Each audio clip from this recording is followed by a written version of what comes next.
مال بھی ایک فتنہ ہے، مال بھی بہت بڑی نعمت ہے۔ جس کے پاس مال نہیں ہے، مال والا جو ہے نا، مال بھی بہت بڑی نعمت ہے۔ اگر اللہ نے پیسہ دیا ہے تو اس کا یہ مطلب نہیں بہت بڑا کہ آدمی ہو گئی ہو۔ یہ پیسہ، یہ مال بھی بہت بڑا فتنہ ہے۔ مال دیا ہے تو اللہ کی راہ میں خرچ کرو۔ آج غریب آدمی کم کمانے والا اللہ کے راہ میں زیادہ دیتا ہے، لیکن امیر آدمی مہا کنجوس وہ اور نہیں دیتا ہے۔ میرے بھائیو، آج آپ نے دیکھا اور بنی اسرائیل کا واقعہ آپ نے سنا ہوگا، 3 لوگوں کو اللہ تبارک و تعالیٰ نے آزمایا، 3 لوگوں کے پاس فرشتہ بھیجا۔ ایک اس میں سے ابرص تھا، کوڑیا تھا، اس کے بدن میں طرح طرح کا کوڑیا پن ہو گیا تھا، کھیر کھاتے جو ہے اس آدمی سے کون ملاقات کرے، کوڑیا آدمی۔ اور ایک نابینا تھا، اور ایک آدمی گنجا تھا جس کے سر میں بال ہی نہیں۔ کوڑیا آدمی تھا، اس آدمی سے لوگ دور دور بھاگتے تھے۔ فرشتہ کو بھیجا، آپ نے سنا ہوگا۔ فرشتہ کو بھیجنے کے بعد اس فرشتہ نے اس آدمی سے کہا تمہیں کیا چاہیے؟ اب کچھ نہیں چاہیے۔ ارے میرے بدن میں دیکھیے کتنا کوڑیا پر ہو گیا، کوئی ہم سے ملتا نہیں، اسے ہاتھ تک نہیں ملاتا، دور دور میں رہتا ہے، ہم کو سب کھیر کھاتا چاہیے، ہمارا یہ ٹھیک ہو جائے بس۔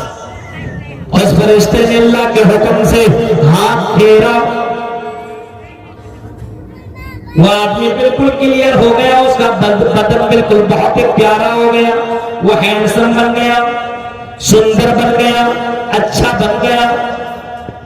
اب اس فرشتے نے کہا بتاؤ تمہیں کیا چاہیے، کون سے جانور پسند کرتے ہو؟ اس نے کہا اونٹ یا گائے دونوں کا ذکر ہے، مجھے اونٹ چاہیے، اونٹنی۔ فرشتے نے ہاں اللہ اونٹنی دے دی اور دعا کر کے چلے گئے کہ اللہ تمہاری اس جانور کے اللہ تعالیٰ برکت عطا فرمائے۔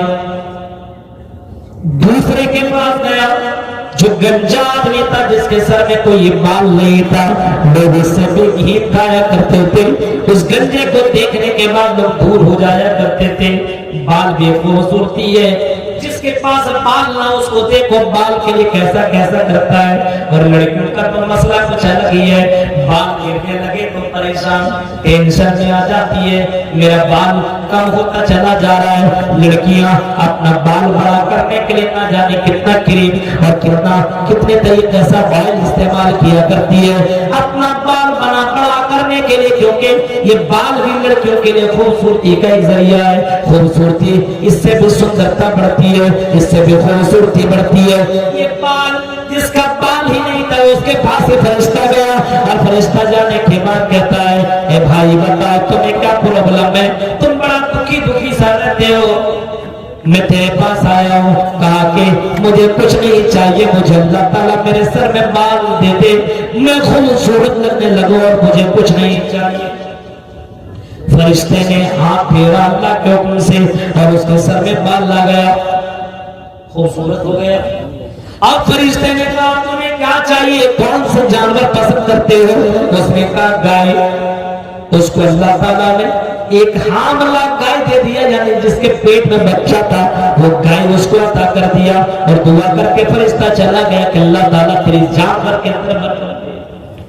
تیسرے کے پاس گیا جو آدمی اندھا تھا، دریا کو دیکھ نہیں سکتا تھا، اس کے پاس گیا اور کہا کہ ارے بھائی تم بڑے دکھی ہو، کیا مسئلہ ہے، تمہیں کیا ہو گیا ہے؟ اس نے کہا کہ میں تو اندھا ہوں، میں دنیا ہی کو نہیں دیکھ پا رہا ہوں، میں اللہ سے دعا کر رہا ہوں مجھے بینائی عطا کر دے، مجھے دیکھنے کی شکتی دے دے، میں دیکھ سکوں دنیا کو، میں دیکھ نہیں پاتا ہوں تو لوگ مجھے اندھے کہا کرتے ہیں اور میرا مذاق اڑایا کرتے ہیں۔ اور فرشتے نے اس کے لیے دعا کی، ہاتھ پھیرا اور بینائی واپس آ گئی۔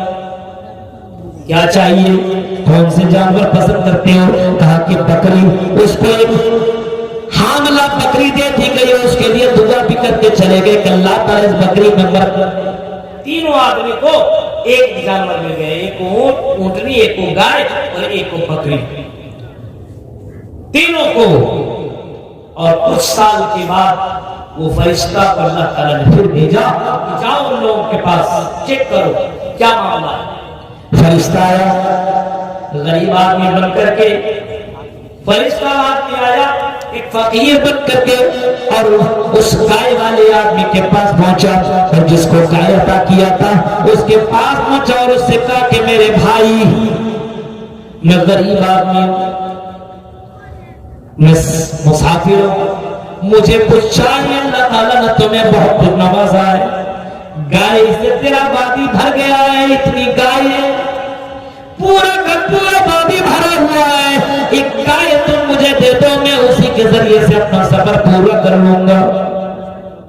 اس نے کہا اگر میں ایسے بھاڑتا رہا تو میری تمام کی تمام گائے ختم ہو جائے گی، نہیں دے سکتا ہوں۔ اس فرشتے نے کہا مجھے پتا ہے، مجھے معلوم چلا ہے کہ پہلے تم گنجے تھے، تیرے پاس کچھ بھی نہیں تھا، تجھ سے لوگ بھی کھایا کرتے تھے۔ اس نے کہا یہ سب بیکار کی باتیں، یہ سب کچھ نہیں، میں شروع سے ہی امیر آدمی ہو جائے، یہاں سے چلا جا۔ دوسرے کے پاس گیا جس کا کوڑیا پن آدمی تھا، وہ ٹھیک ٹھاک ہو گیا تھا، اس کے پاس بھی گیا اور اسے کہا کہ میں فقیر آدمی ہوں، مجھے ایک اونٹنی دے دے، میں سفر کر لوں گا، اسی کے ساتھ میں اپنا راستہ طے کر لوں گا، مجھے ایک اونٹنی دے دے۔ اس نے کہا کہ میں ایسے ہی لوگوں کو بانٹتا رہوں گا تو میری تمام اونٹنیاں ختم ہو جائیں گی، اس وجہ سے میں تمہیں دے نہیں سکتا ہوں۔ فرشتے نے کہا کہ ہو سکتا ہے دے دو، دے دو، کیونکہ میں نے سنا ہے کہ تم کوڑیا پن آدمی تھے، تیرے جسم کے اندر طرح طرح پہ گھاؤ ہو گیا اور تم کو اسے اللہ نے تم کو دیا ہے، اللہ تعالیٰ نے عطا کیا ہے۔ اس نے کہا یہ بیکار کی باتیں ہیں، میں تو امیر آدمی شروع سے ہوں، مجھے تمہیں کچھ بھی نہیں دے سکتا۔ وہاں سے نکلا اور تیسرے آدمی کے پاس جو بینائی سے محروم تھا، نابینا تھا، اندھا تھا، اس کے پاس گیا، اس نے بھی یہی بات رکھی، وہ چیخ کر کے کہتا ہاں میں اندھا تھا، مجھے اللہ تعالیٰ نے بینائی دی ہے اور ایک بکری کے ذریعے سے میری وادیاں بھر گئی ہے، تمہیں جتنی بکریاں چاہیے اتنی بکریاں لے لو، مجھے کوئی فرق نہیں پڑتا ہے۔ فرشتے نے کہا تم کامیاب ہو گئے، اللہ نے آزمانے کے لیے مجھے بھیجا تھا، اللہ تعالیٰ تمہاری بکری کے اندر برکت عطا فرمائے، لیکن تمہارا وہ دونوں ساتھی وہ اللہ تبارک و تعالیٰ نے برباد کر دیا، تم کے تمام چیزیں ختم ہو گئی اور تمہارا اسی حالت میں پہنچ گئے۔ میرے بھائیوں، مال بھی اللہ تعالیٰ دیتا تو آزماتے رہتا ہے کہ کون مال اللہ کے راہ میں دیتا ہے، کون مال اللہ کے راہ میں خرچ نہیں کرتا ہے۔ فرمایا یا ایھا الذین آمنوا لا تلھکم اموالکم ولا اولادکم عن ذکر اللہ، اے لوگوں کہیں تمہیں تمہارے مال تمہاری اولاد اللہ کے ذکر سے تمہیں دور نہ کر دے۔ اولاد کے چکر میں پاگل ہو جاتا ہے اور مال کے چکر میں کبھی کبھی دیکھیں دکان میں بیٹھا ہوا اذان ہو گئی ہے، دکان بند ہی نہیں کرے گا۔ جمعے کی نماز میں جب کہ قرآن کہتا ہے اذا نودی للصلاۃ من یوم الجمعہ فاسعوا الی ذکر اللہ، اے لوگوں جب جمعے کی اذان کی آواز دی جائے تو تم دکان بند کر کے چلے جاؤ، مسجد کے اندر پہنچ جاؤ۔ اور اللہ کے نبی نے اتنا فرمایا ہے جب مؤذن اذان دے اذان سے پہلے مسجد میں پہنچو، کیونکہ اذان کے بعد تمہارا نام رجسٹر کے اندر درج نہیں ہوتا ہے۔ جمعے کے دن کل یعنی یہ رات جمعے کی رات شروع ہو چکی ہے، جمعہ آنے ہی والا ہے۔ میرے بھائیو کتنے لوگ آپ کو ایسے ملیں گے جمعہ کی نماز پڑھنے کے لیے جائیں گے، جب خطیب اپنا خطبہ ختم کرنے والا ہوتا ہے، مختہ اپنا خطبہ ختم کرنے والا ہوتا ہے، اس وقت آدمی پہنچتا ہے۔ اللہ کے نبی فرماتے ہیں آذان ہونے کے بعد اگر کوئی مسجد میں جائے اس کا نام رجسٹر کے اندر درج نہیں ہوتا ہے۔ غور کرو، تمہیں تمہارے مال نے، تمہیں تمہاری اولاد نے، تمہیں تمہارے بچوں نے تمہیں اللہ کے ذکر سے دور کر دیا ہے۔ تصور کرو آذان ہو چکی ہو، تم گھر کے اندر بیٹھے ہوئے ہو، آذان کے بعد تم آذان ہو جانے کے بعد تم تجارت کر رہے ہو، یہ کتنی نادانی والی بات ہے۔ فرمایا اذا نودی للصلاۃ من یوم الجمعۃ فاسعوا الی ذکر اللہ وذروا البیع۔ او میرے بندے، او میرے بھکتو، او میرے ماننے والوں، اے میرے اوپر ایمان رکھنے